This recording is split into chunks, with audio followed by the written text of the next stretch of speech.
سلام، برنامه پیدایش از منظور شما. این نوبت در برنامه از پیدایش تلفن موبیلی سخن می رود.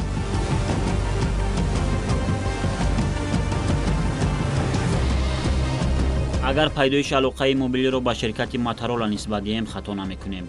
این پدیده که آن را در ساحه علاقه انقلاب گوییم هم خطا نمی شود و فعلا از آن میلیون ها ساکن سیاره استفاده می برد.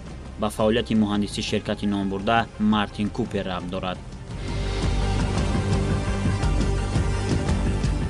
نامبرده در روزهای اول کار از دیگر مهندسان تفاوتی نداشت.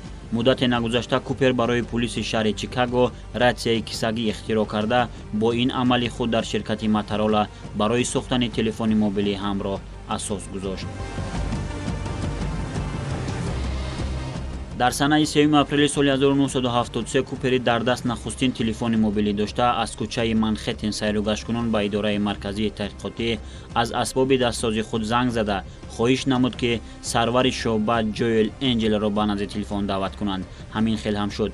اولین مکالمه توسط علاقه موبیلی به اجرا رسید. بعد موفقانه انجام داده شدن تجربه مارتین کوپر در نشست مطبوعاتی به روزنامه‌نگاران عید این کشفیاتش خبر داد. در نشست خبری کوپر به ژورنالیستان اطلاع رسانید که تلفن موبیلی و 1 کیلوگرم وزن داشته، بلندیش 25 سانتی متر و قفسیش باشد 5 سانتی متر است و مهندس اقرار هم شده بود که از گرانی تلفن وقت گفتگوی موشک‌های دستی وی به درد آمدند.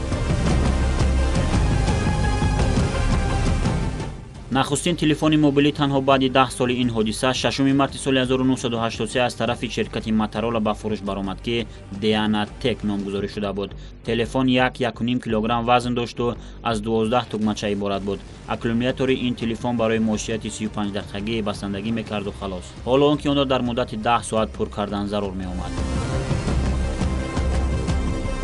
اگر سال 1987 در سراسر عالم تعداد دارندگان تلفن موبیلی همگی 1 میلیون را تشکیل میداد، این رقم در سال 1990 الکی به 11 میلیون نفر رسید.